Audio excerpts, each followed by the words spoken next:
প্রিয় বন্ধুরা, SMK ব্লকের পক্ষ থেকে আপনাদেরকে স্বাগতম ও অভিনন্দন।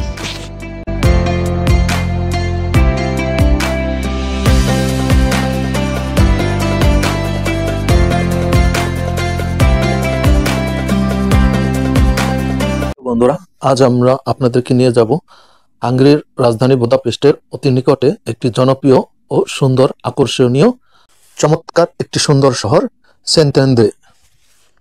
সেন্ট্যান্দ্রে হলো হাঙ্গেরির পেস্ট কাউন্টির একটি নদী তীরবর্তী শহর। শহরটি ভিসেগ্রাদ পর্বতমালার মধ্যে অবস্থিত। শহরটি জাদুঘর, বিশেষ করে হাঙ্গেরির ওপেন এয়ার মিউজিয়াম ও গ্যালারি ও শিল্পকর্ম শিল্পীদের জন্য পরিচিত। সেন্ট্যান্দ্রে একটি ছোট শহর, নদী তীরবর্তী এবং পর্বতমালা ঘেরা একটি সুন্দর ও আকর্ষণীয় শহর। এই শহরে ঐতিহাসিক স্থাপত্যের পাশাপাশি রেল ও নদীপথে সহজে যাতায়াতের কারণে এটি বুদাপেস্টের অবস্থানরত পর্যটকদের জন্য একটি আকর্ষণীয় গন্তব্যস্থল হয়ে উঠেছে। প্রিয় বন্ধুরা, আপনারা যদি বুদাপেস্টে ঘুরতে আসেন তবে সঙ্গে সঙ্গে এই এলাকাটি আপনারা ঘুরে দেখতে পারেন, কারণ এটি বুদাপেস্টের নিকটবর্তী একটি আকর্ষণীয় সুন্দর শহর, যেখানে যেতে আপনারা নদী পথেও যেতে পারেন ভাপরে দিয়ে, অথবা আপনারা ট্রেনে করে যেতে পারেন। শহর হতে এর দূরত্ব 20 থেকে 25 কিলোমিটার। ট্রেনে যদি যান তবে মোটামুটি 20 থেকে 25 মিনিটের মধ্যে এই শহরে পৌঁছতে পারবেন। আর যদি আপনারা নদী পথে যান তাহলে 1 ঘন্টার মধ্যে এই শহরে পৌঁছতে পারবেন। এই শহরে শোভনীয় শপ ও রেস্তোরাঁ অনেক বিখ্যাত। এই শহরটির নাম মূলত মধ্যযুগীয় ল্যাটিন রূপ সেন্ট অ্যান্ড্রু থেকে এসেছে। সেন্ট্যান্দ্রে এক সময় বিভিন্ন জাতীয়তার মিশ্রণের কারণে ভাষা অনুসারে এই বসতি বিভিন্ন নাম রয়েছে। শহরে হাঙ্গেরির নাম সেন্ট্যান্দ্রে, ক্রোয়েশিয়ার নাম সেন্ট্যান্ডজা, জার্মানিরা ডাকে সান্ট্রাক আন্দ্রা। এই শহরটির নাম প্রথমে 1146 সালে একজন ছাত্রের উইলে প্রকাশিত হয়েছিল, যা রাজা দ্বিতীয় গেজা দ্বারা নিশ্চিত করা হয়েছিল যে এর নাম লেখা আছে সেন্ট্যান্দ্রে। দ্বাদশ শতাব্দীর শহরটির কেন্দ্রে বোকস নদীর অপর পাশে এখনো বিদ্যমান সেন্ট অ্যান্ড্রুস গির্জা, আজ যেখানে সেন্ট্যান্দ্রে অবস্থিত। এই এলাকাটি যখন মাগরারদের আগমন ঘটে সেই সময় জনবসতিহীন ছিল। ইতিহাস থেকে জানা যায় যে নবম শতাব্দীর আরপাদের সঙ্গী পবিত্র রাজপুত্র কুরসান এখানে বসতি স্থাপন করেন। তিনি প্রথমে ধ্বংসপ্রাপ্ত রোমান দুর্গটি সংস্কার করেন এবং রোমান ভবনের ধ্বংসাবশেষের উপর একটি বসতি স্থাপন করেন। 17 দশকের আদমশুমারি অনুসারে সেই সময়ে এখানে কেবলমাত্র একটি পরিবার ও তাদের পরিষেবা কর্মীরাই এখানে বসবাস করত। অটোমানরা এই এলাকা থেকে বিতাড়িত হওয়ার পর বিদেশি বসতি স্থাপনকারীরা বসতিতে চলে আসেন। আজকের দিনের শহরের সমৃদ্ধির প্রমাণ দেখা যায় বারোক স্টাইলের ঘরবাড়ি, শহরের স্থাপত্যের ভূমধ্যসাগরীয় পরিবেশ, এর গির্জার নকশা। 1690 সালের দিকে সার্বেদের ব্যাপকভাবে সেন্ট্যান্দ্রে অঞ্চলে অভিবাসন ঘটে। শহরের কেন্দ্রস্থলে ভবনগুলো তাদের স্থাপত্যেরই এই সার্বের প্রভাব। এর পরবর্তীতে ডালমেশিয়ানদের অভিবাসনও উল্লেখযোগ্য ছিল। ডালমেশিয়ানরা পরিবারগুলি ডাস্কি মাউন্টের বসতি স্থাপন করেছিল, যেখানে ডালমেট স্ট্রিট আজও তাদের স্মৃতি ধরে রেখেছে। এই বংশধররা এখনও শহর জুড়ে বসবাস করে। পরবর্তীতে এই শহরটিতে জনগণের ব্যবসা বাণিজ্য, শিল্প কারখানা এবং রাস্তাঘাটের ব্যাপক উন্নয়ন সাধন ঘটে। 1872 সালে সেন্ট্যান্দ্রে শহরের মর্যাদা দেওয়া হয়। হাঙ্গেরির ওপেন এয়ার মিউজিয়াম সেন্ট্যান্দ্রে এলাকায় 1967 সালে প্রতিষ্ঠিত হয়, যে জাদুঘরে গ্রাম, নগর, সমাজের বিভিন্ন ঐতিহাসিক স্থাপনাগুলি প্রদর্শন করা হয়েছে, যার মধ্যে রয়েছে 18 শতকের শেষ দিকে থেকে 20 শতকের মাঝামাঝি পর্যন্ত বিভিন্ন গোষ্ঠীর অভ্যন্তরীণ আসবাবপত্র, জীবনযাত্রার মান এবং তাদের ব্যবহারিক জিনিসপত্র।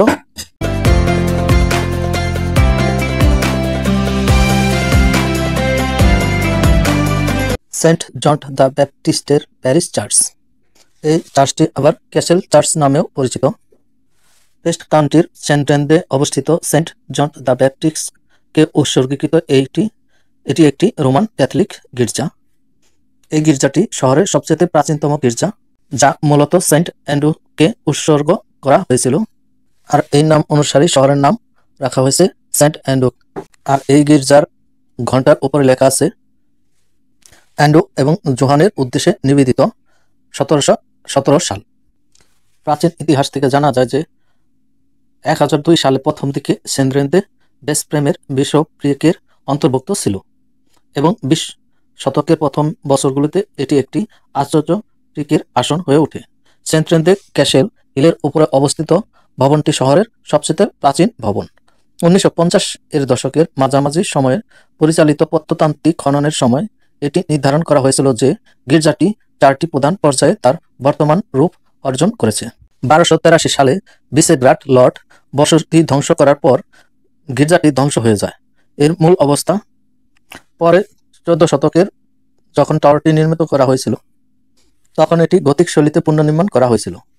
বর্তমানে ক্যাসেলটি অভয়ারণ্যটি অষ্টভুজের 3 দিক দিয়ে ঘেরা। ভবনের দক্ষিণ দিকে 2টি প্রবেশদ্বার রয়েছে।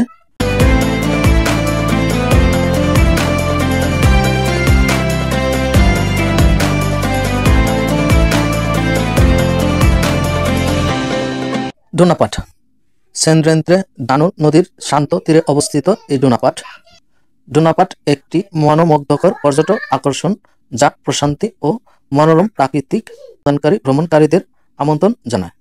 এই মনোরম স্থানটি অবসর সময়ে হাঁটার জন্য আদর্শ, যেখানে দর্শনার্থীরা নদীর মনোমুগ্ধকর দৃশ্য এবং আশেপাশের প্রাকৃতিক সৌন্দর্য দেখে উপভোগ করতে পারেন। এই অঞ্চলটি তার শান্তিপূর্ণ পরিবেশ ও শান্ত পরিবেশের জন্য বিখ্যাত বা পরিচিত, যা এটিকে শহরের কোলাহল থেকে একটি নিখুঁত অবসর স্থল করে দিয়েছে।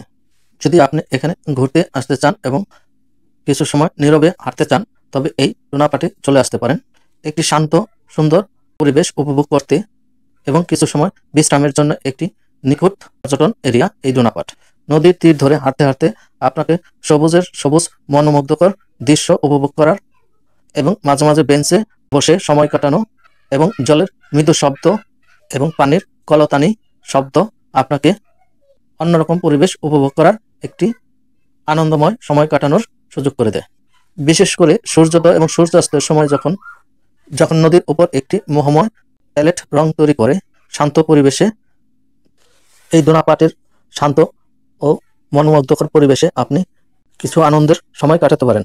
আমরা এখন এসেছি এই ডোনাপাটের নদীর তীরবর্তী এলাকা পরিদর্শনে। আমি SM কামরুজ্জামান উজ্জ্বল ও আমার মেয়ে কারিমা এবং আমার পরিবার সঙ্গে আছে।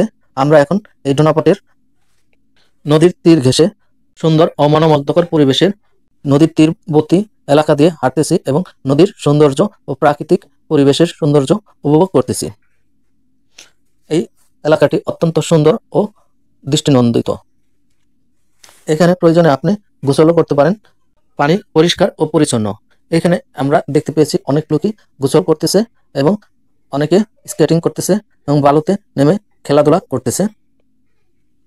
নদীর পার ঘেঁষে রয়েছে সেন্দ্রেন্দ্রের ঐতিহ্যবাহী দোকানগুলি, রেস্তোরাঁ এবং সুন্দর সাজসজ্জিত বাসভবনগুলি।